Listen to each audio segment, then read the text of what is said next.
My name is Dorian Thatch. I'm 34 years old, and I work as a freelance data analyst here in Seattle.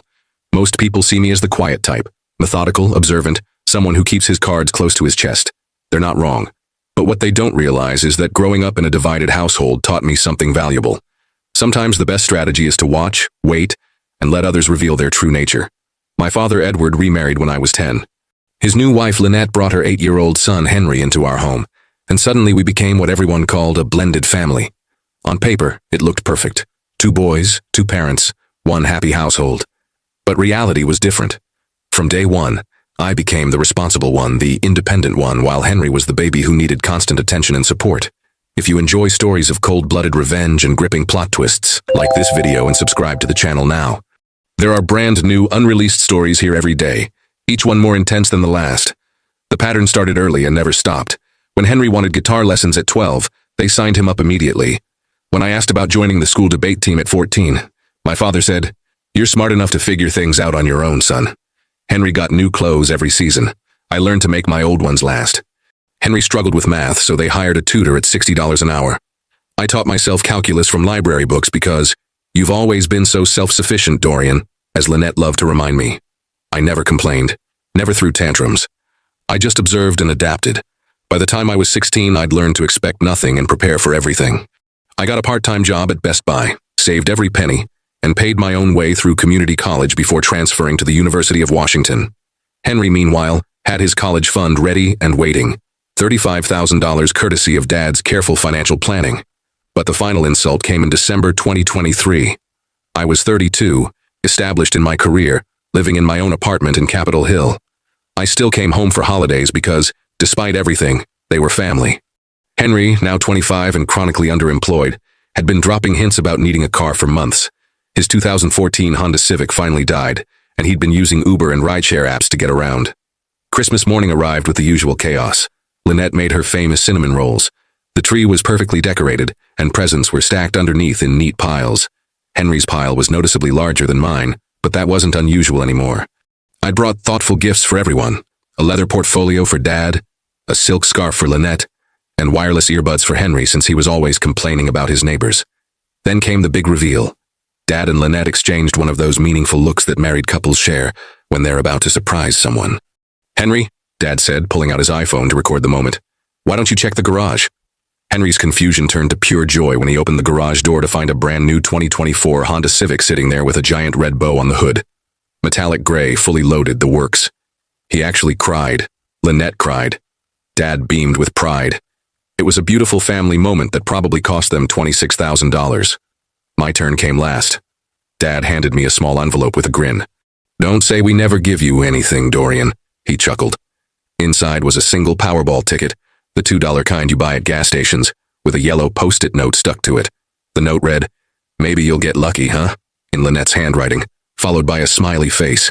The room erupted in laughter. Even Henry joined in, wiping tears from his eyes as he said, "Oh man, that's perfect. Dorian and his lottery ticket versus my new car." They found it hilarious. The responsible, independent older brother getting a joke gift while the baby of the family received something substantial and life-changing. I smiled. I even laughed along with them. But something cold settled in my chest that morning, something that had been building for 22 years. As I folded that lottery ticket and slipped it into my wallet, I made a mental note of this moment. The car versus the lottery ticket.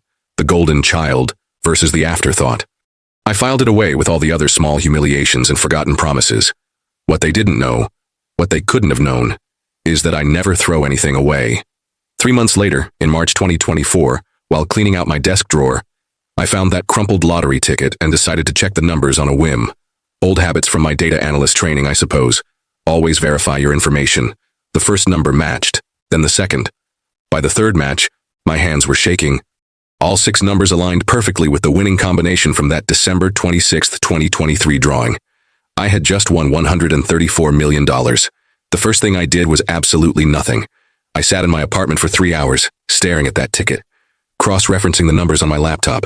I checked the Washington State Lottery website, then the official Powerball site, then 3 different news articles about the unclaimed jackpot. Every source confirmed the same thing.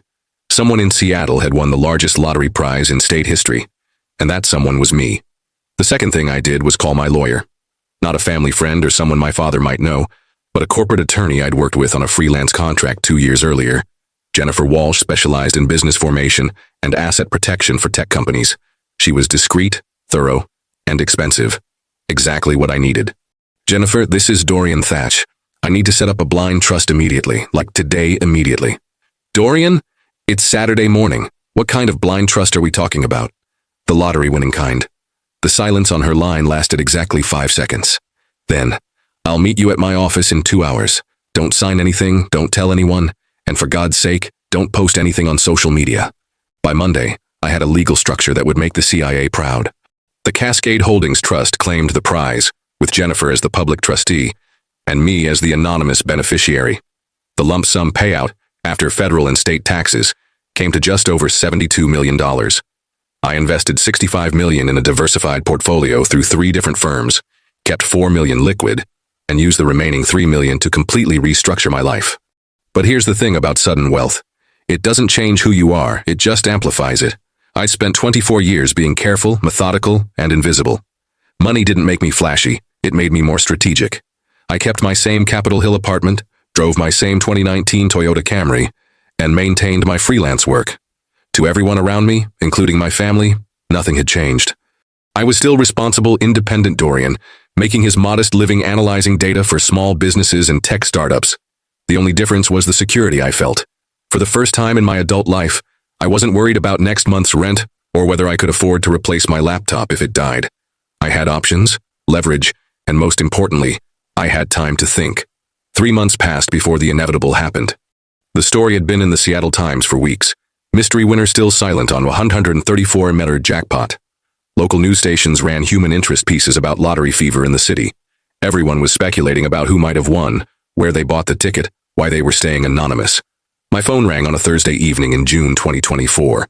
Dad's name on the caller ID. Hey son, how are you doing? This was unusual. Dad typically communicated through text messages and only called for emergencies or holidays. We exchanged the normal pleasantries. Work was good, weather was typical Seattle summer, I was staying healthy. Then Lynette's voice joined the conversation. They'd put me on speaker. Dorian, honey, we were just talking about that lottery winner story. Can you believe someone in Seattle won all that money and hasn't come forward? Interesting, I said, keeping my voice neutral. Probably smart to stay quiet.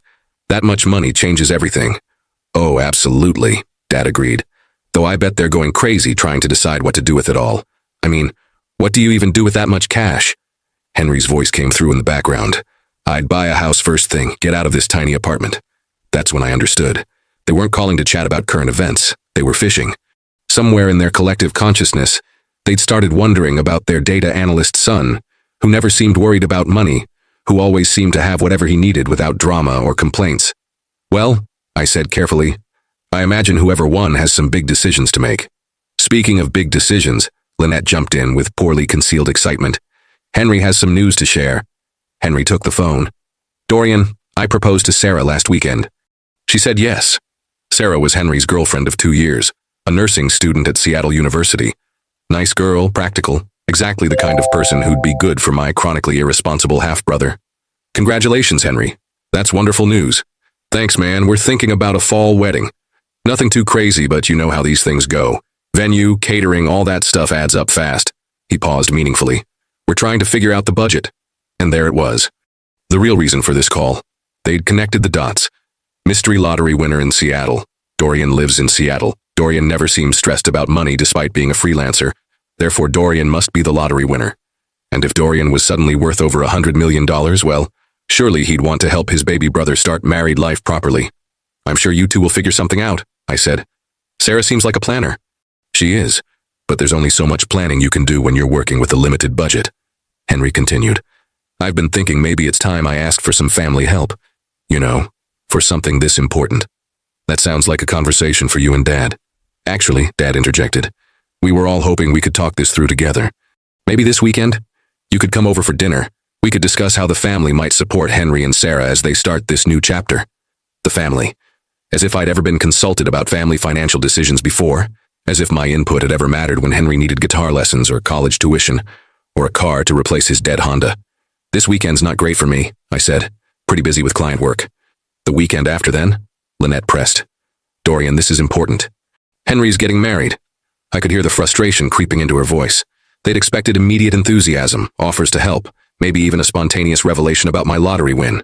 Instead, they were getting the same measured, non-committal responses I'd given them for years. "Let me check my calendar and get back to you," I said. After I hung up, I sat in my living room and considered my options. I could continue playing dumb indefinitely. I could reveal the truth and watch them scramble to retroactively justify 22 years of favoritism. Or, I could do something else entirely. I opened my laptop and started drafting an email. Not to send immediately, but to have ready when the right moment arrived. Because if there's one thing data analysis teaches you, it's that patterns always repeat themselves. My family had established a clear pattern of taking me for granted while prioritizing Henry's needs and wants. They were about to discover what happened when that pattern finally broke.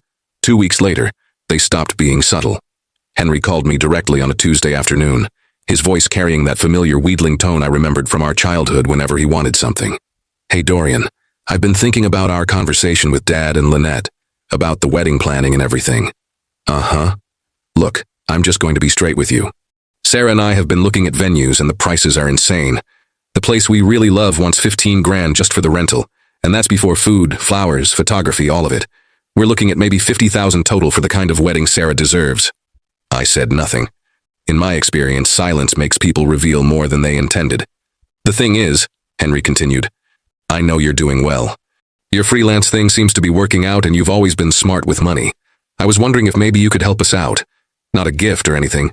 I mean, unless you want it to be, but maybe a loan. We could pay you back over time. How much are we talking about? Maybe 25,000? That would cover the venue and the photographer. Sarah's parents are handling the flowers and her dress, and I've got the catering covered. $25,000. To Henry, this was probably an enormous ask, a sum that represented months of careful saving. To me, it was less than I'd made in interest the previous week, but it wasn't about the money. It had never been about the money. "That's a significant amount, Henry." I know, and I wouldn't ask if it wasn't important. This is Sarah, you know, she's the one. And after everything with Mom and Dad helping me out over the years, I just thought, maybe it was time for me to stand on my own feet a little more, but with help from my big brother. Help from my big brother. The irony was suffocating. 22 years of being told I was self-sufficient, and now suddenly I was expected to be the family bank. "Let me think about it," I said.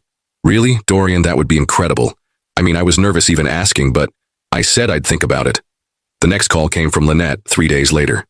"Dorian, honey, I hope you don't mind me reaching out directly. Henry mentioned he talked to you about the wedding situation." "He did. I want you to know how much it would mean to him, to all of us, if you could find a way to help. Henry's finally found someone who makes him happy, someone who's good for him. Sarah's a lovely girl, very grounded, very practical. She's exactly what Henry needs. I'm sure she is.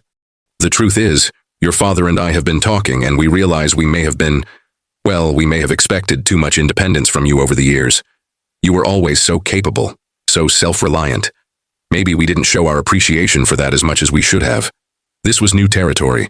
Lynette had never come close to acknowledging the family's treatment of me before, but I recognized it for what it was. Not genuine remorse, but strategic positioning. They needed something from me now, so suddenly my independence was praiseworthy, rather than convenient. "I appreciate you saying that. We've also been wondering, and please don't take this the wrong way, but you seem very comfortable lately, more relaxed about money than you used to be. Your father mentioned you haven't asked about borrowing anything in years, and you even picked up the check when we went to dinner last month." There it was, the direct probe I'd been expecting. "Freelance work has been steady." "That's wonderful, really wonderful. And if business has been especially good, well, that just makes us even more proud of you. You've always been the responsible one, the one who figures things out. Maybe now you're in a position to help Henry figure this out too." I ended the call with another non-committal promise to consider it, but that evening, I finished the email I'd been drafting and scheduled it to send the following Monday morning. Monday arrived, and at exactly 9 a.m., my carefully crafted message landed in all 3 of their inboxes simultaneously. The subject line read, "Regarding Henry's wedding request." The email was professional, methodical, and devastating. I started with a chronological review of family financial decisions dating back to my childhood. Guitar lessons for Henry, debate team denial for me, college tuition fully paid for Henry, community college and loans for me, car purchase for Henry, lottery ticket joke for me. I included specific dates, amounts when I knew them, and direct quotes from conversations I'd recorded in my personal journals over the years. Not because I'd planned this moment, but because documenting patterns was simply how my mind worked. I want to be clear, the email continued, that I don't resent these decisions. Parents make choices based on their perception of their children's needs and capabilities. You consistently viewed me as self-sufficient, and Henry as someone who required more support. That assessment shaped 2 decades of resource allocation in our family. Then came the revelation. Last December, you gave me a lottery ticket as a Christmas gift. You found it amusing to contrast Henry's car with my $2 ticket. I found it illuminating. That ticket won $134 million. After taxes and legal fees, I now manage approximately $72 million in assets. I let that sink in for a paragraph break.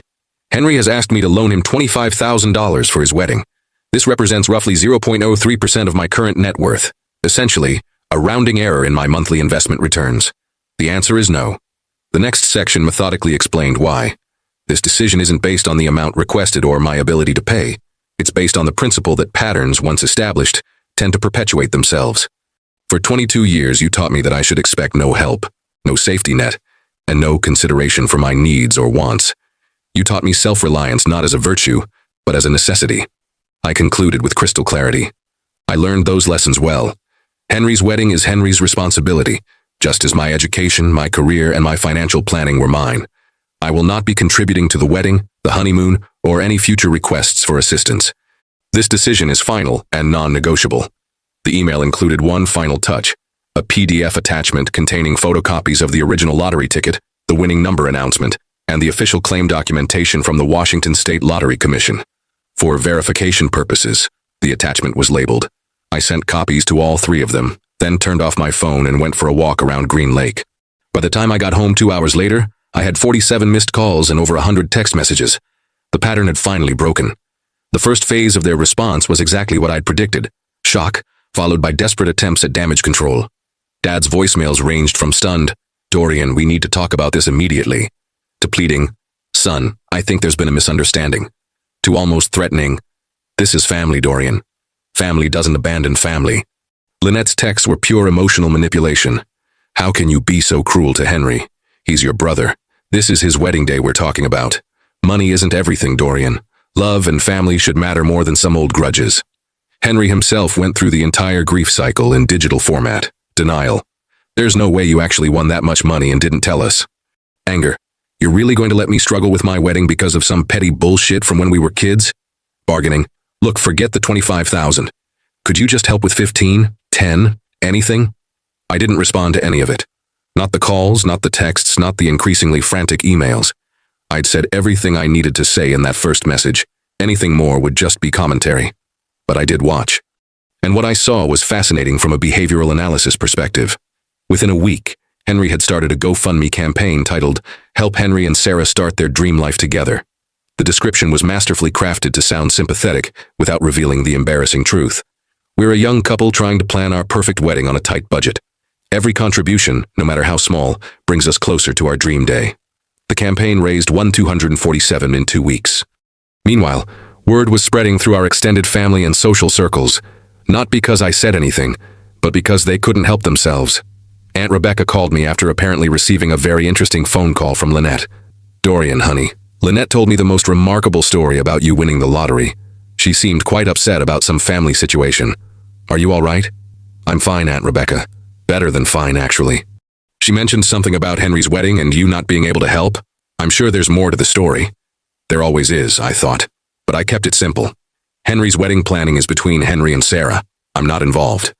Similar conversations happened with family friends, former neighbors, even Henry's college roommate who somehow got my number.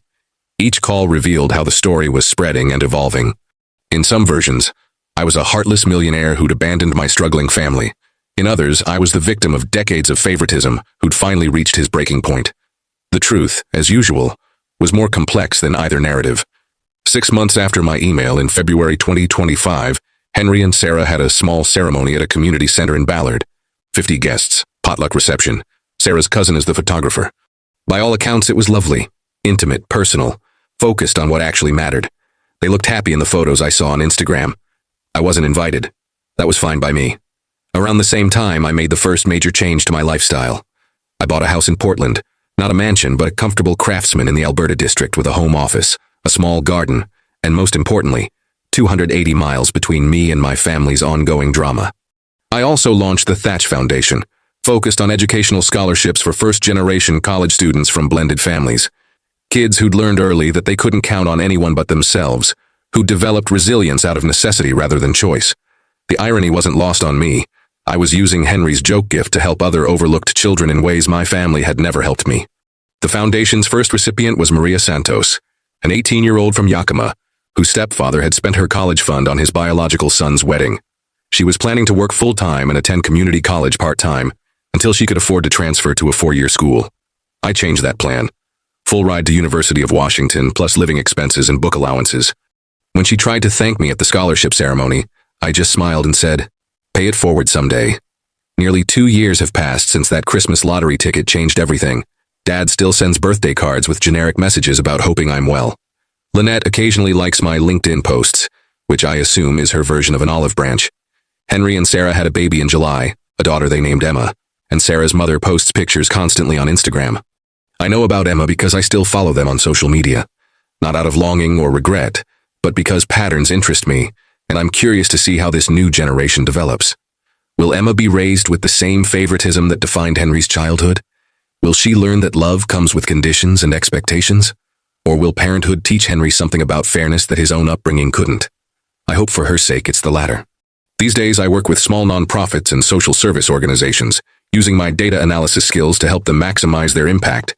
The pay isn't spectacular, but money stopped being the point sometime around my 10th million in assets. Purpose matters more now.